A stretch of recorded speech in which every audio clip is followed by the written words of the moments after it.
Hello viewers, Namaskar.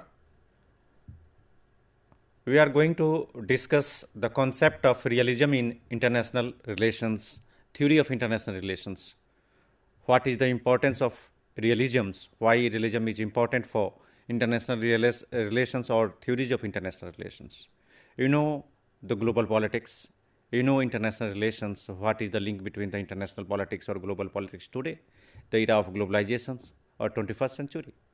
But look at last 100 years, what kind of the politics in the global society, how to establish the new disciplines, the emergence of the new disciplines as international relations under the sub-discipline of the political science. So let's we discuss. Recently, there is a lot of conflict, the flashpoint in the global politics. War is going on. Where is the pragmatic leaders? What are the realist thinkers? Whatever their opinions, the academicians, the politicians, they are the realists. They know the national interest of the country as a sovereign states. So let's discuss all kinds of the dynamics of the global politics, especially the perspectives, the prism of the realism. We know IR as a sub-discipline, it is emergence after the First World War, where almost 1 century, you look at the structure, design, the status of the global politics in First World War, what kind of the changes in the Second World War, and the Second World War after the beginning of the Cold War, the establishment of the new international relations, international organizations, emergence of new financial, intergovernmentals, the role of MNCs is there. But end of the day, it is the state is the primary actor of the global politics. States decide everything. States decide what kind of the act for the in the favor of their national interest. So look at the first year of international relation was founded in 1999. It was the period of the ending of the First World War. The Woodrow Wilson's, the President of the United States, the chair name in the University College of Wales. The outcomes of the First World War that designed impact the study, history, the political history of the world politics as the new discipline is the international relations. So these are the things that define the whole discourse, narratives, the idea of realisms in the global politics. As a part of the academics, as a part of we say, the political affairs of the global society. So yes, Kartu to Morgentho to one of the Indian best thinker, Chanakya was there, then Machiavelli. Many thinkers is today, Robert D. Kaplan's to the many more is there. So who dominated by the Western scholars, thinkers during the Cold War. But today, anybody can ask what is the international relations, how it is importance, significance in the global politics or international relations. Many it is refers as the external relations among nations, states and the people. We know India is a sovereign state. We are dealing the external relations with the other countries, established security relations, economic relations, political affairs, that is the diplomatic affairs, many more things. Whatever the adjectives, international was coined by the English political philosopher J. Bentham in 1780s. International literally means the relation among the nations. You know, the emergence of nation state in the world politics. So that is the nations next turn to the states, states turn to the sovereign states. Many states was the part of the British colonialisms or earlier the many empires was there. Tsarist to the British Empire. So in case international relations have been distinguished first and foremost the domestic politics. If you look at the worldview, what is the worldview of international relations? He explains. However, the theory provides the framework of the examines and simplifying the complicated nature of international relations. I said is the diplomatic relations, trade and economic relations, security relations is there. It also determines, influence, drive the behaviors of the states. So anybody can study in these disciplines what are the major paradigms, dynamics of the international relations, especially the context of realism, classical realism, defensive realism, neo-realism, structural and offensive is there, the different names of the neo-realisms there. Another dynamics or prism of is the international affairs is the liberalisms, neoliberalisms, idealism, constructivisms, critical theory, Marxist, world system theory, feminisms, world society, and many more things is there. So these theory explain any events in the global politics. Look at post-Cold War, there is a Iraq, Kuwait war, then the Afghan 9/11 incident happens. If you look at the last 5 years or 10 years, Syrian war is going on, then Palestine-Israel war is there, Lebanon is there.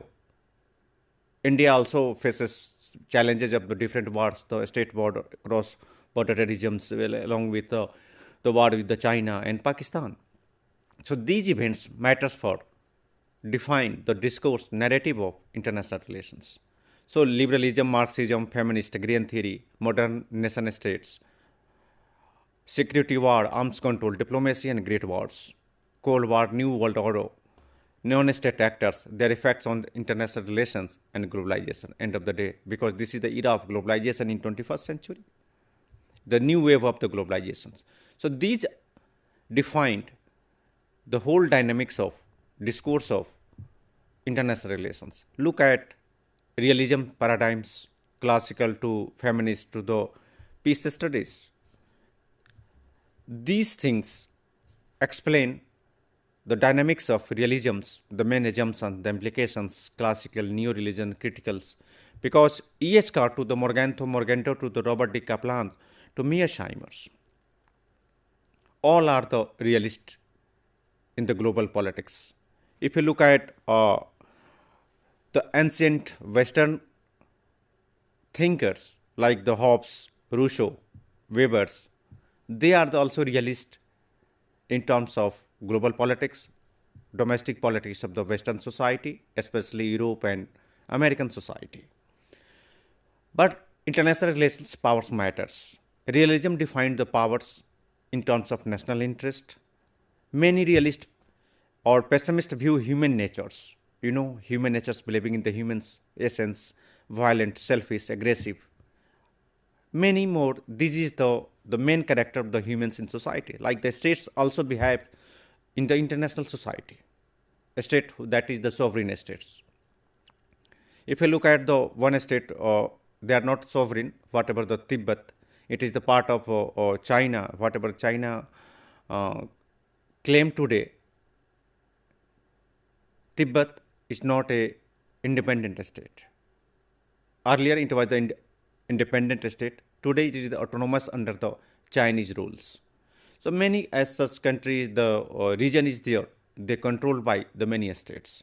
So it is realism defined what kind of the natures, the violence, aggressions in the politics. So Morgenthau's book was the politics among the nations, a struggle for power and peace, that defined whole discourse, the first initiative of perspective of realism in the global society. But we know the international relations is characterized by anarchy, the absence of higher authority international relations. The best example is the ongoing war in Ukraine, Russia. It is the Russia decided to attack on. It is the military intervention or anything there, whatever you can define, a state bar between the two states, two democratic states. In 9/11 post, it is the American intervention in Afghanistan. There is no any permissions from the Afghanistan. They decide in the name of global war or terrorism. They started the bombarding in the land of Afghanistan. So many realists think these kinds of the things, elimination of the terrorist groups. So whatever the thinkers, the pragmatic scholars or academicians or politicians, they believe in the realist, the use of economic capabilities to help others, more likely to self-interested regions. Sometimes there is no question of morality in the politics, it's international politics. So use of power for the hegemonic power, it is the whole defined the idea of realisms. If you assume the nation state as a unitary, geographical based actors in anarchy, I already say that state is the primary actor in the international affairs. Sovereign states, India is the sovereign state, Pakistan is the sovereign state, but recently look at the what kind of the crisis in the Bangladesh. The role of international organizations, multilateral or multinationals cooperations. India also initiative for the BRICS. Yes, we have a very long chapters, dark history with the China, but we are coming for economic cooperation with the China under the BRICS SCO. So these kind of politics and compulsion for the foreign policy of some of the sovereign countries, including India. So realist thinkers like Sanjutsu, Thucydides, Machiavelli, Thomas Hobbes, Mao Tse-tung, and Hans Morgenthau, they are the well-known and popular thinkers of the realist paradigms of the international relations, which define the whole discourse of realisms and the neorealisms. Machiavelli also written one book, The Prince. It is the whole idea is based on the realisms, the pragmatic approach of the life, the self-interest, the national interest, the human behaviors, the treatment of human in the society, what kind of the nature of the human in the society, like the state also act in global society. Hobbes also written one of the novel book is the Leviathans, is there, Thucydides, the Peloponnesian War. These are the novel works of the realist thinker of global politics, where say the global society. They become the torchbearer of the assumptions of the realisms. The human nature is, if you look at the basic assumptions of realisms, human nature is selfish, state are the most important actor, state act in rational pursuit of the self-interest. International system is anarchy because there is no any global authority that act if there is an act of aggressions or something is. Yes, there is a security councils that is known as the P5, the club of the powerful countries of the great powers, including Russia, US, United States of America, Great Britain, France, and the one is there here, the China. They decided what kind of the actions, resolutions will be passed against any state. But somebody used their vetoes. It happens. So states, nobody can force someone, but there is also one of the mechanism for maintaining peace, balance of power in the global world order or global politics. As we know, the human society conflict is inevitable. Like the international politics also, the conflict is inevitable. You know, the ongoing crisis, Russia-Ukraine war, Afghanistan is there, Taliban captured the Afghanistan. President escaped the Afghanistan. Something happened in Bangladesh crisis recently. The president, the prime minister of Bangladesh, the military interventions, they topple the government. Many crises is there in your neighboring countries. It's the best examples to know the conflict is inevitable in international politics. What happened in the Iran, Israel, Lebanon, Syria, they are the major points today in the part of conflict, Ukraine also. So international institutions serve the interest of the powerful states. So that's why I say whatever the P5, the member of the Security Council, they designed the whole discourse narrative of the global politics. Sometimes, maybe the emerging powers, the variations of realisms is the working from the core assumptions, develop the major explanatory framework, classical to human nature realist, Morgenthau, structural realisms, or that is the defensive, neo-realist, the Kenneth Walsh, offensive, John Mearsheimer. Morgenthau's six principle is there. Here is the basic assumptions that define the realist paradigms, real dynamics of realism in international relations. Politics, like society, is governed by the objective law, IR rational theories, should reflect the laws, interest in terms of power. Yes, there will be interest or self-interest in the human society, like the State also act like the interest, they serve their interest in the global politics. Interest defined as a power universally valid but not fixed. It is changing with the reference of the time. The political realisms distinguish between the moral command and requirement of successful actions. Realism refused to identify more aspirational law. Political realism maintain autonomy of political sphere, differ from the different school of thought. So 1960s to today, there are a lot of changes in the world order. 1960s, that time of the Cold War. There is a direct confrontation between the ideological military with the Soviet Union. One side is there, and second side is the United States of America. It is the more than 45 years that was ending with the breakup of or collapse of the Soviet Union. So after the world is leading by the United States as the hegemonic power, it is still there, the dominant power in the world politics. Some of the balancing and security dilemma is there, but power is means to be maintain balance and achieve stability in the society, global politics. So different lenses studying the international politics since 1959, Walsh, as according to the Walsh, human behavior, internal structure of the state, international conflict and anarchy.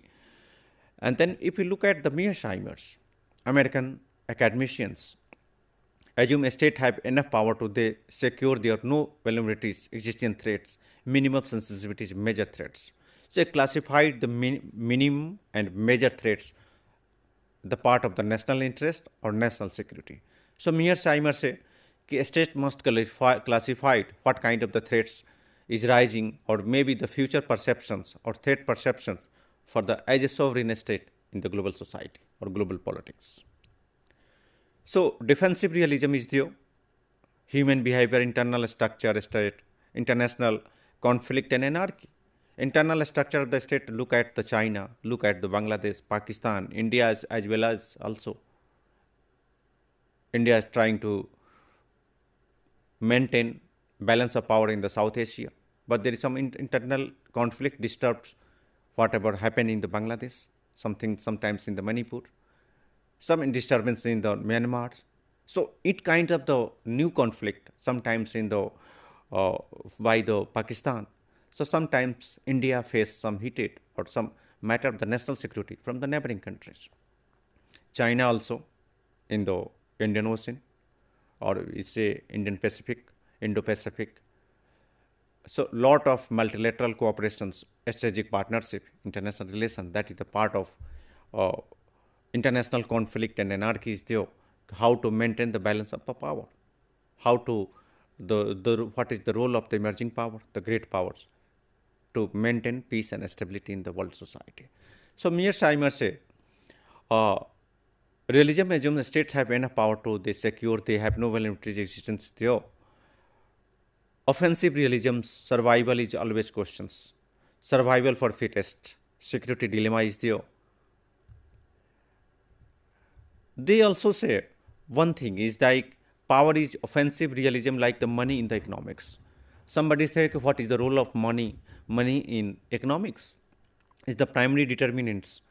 That's why similar fashions of power is the primary determinants of the state power, state capabilities to define the roles in the global politics. So polarity matters, power distribution, stability and security in the neighboring countries, in the regions like the South Asia, Central Asia, Eastern Europe, or Latin American countries, East Asian countries, lot of situation has changes. If you look at the what kind of the situation in the First World War, who was the main actors of the global politics? Post Second World War or Second World War? Post Second World War, there is alliances, there is a NATO alliance, military blocs, Warsaw Pacts. Then post Cold War, there is the Americans decide what kind of the military forces, the act of aggressions or act of peace for the global politics. American attack in Iraq, attack in Iran, supported their allies in many there. Recently, if you look at the Israel-Palestine or Lebanon war, there is a direct or indirect involvement of the great powers. France, US, Britain, Russia, India as well also, China. So they directly or indirectly influence though any conflict in the global society. So multipolar world, in the era of globalization, many scholars assumes in the realist paradigms it is the multipolar world. All powers have to play their roles, especially the regional powers to the international powers. But sometimes more complicated relationships today. Bipolar system is no more right now. Earlier, unipolar system, it is the hegemony by the Americans in the world politics. During the Cold War, it is the realist paradigms. Reagan-Gorbachev summit was there. They are confronting the military, not direct confrontations, but ideological confrontations, economic and others confrontation was there. But they again agreed to meet each other. American President Reagan met the Soviet-led Gorbachev. Then also the Nixon's secret visit to the China. Many more diplomacy, that part of the diplomacy.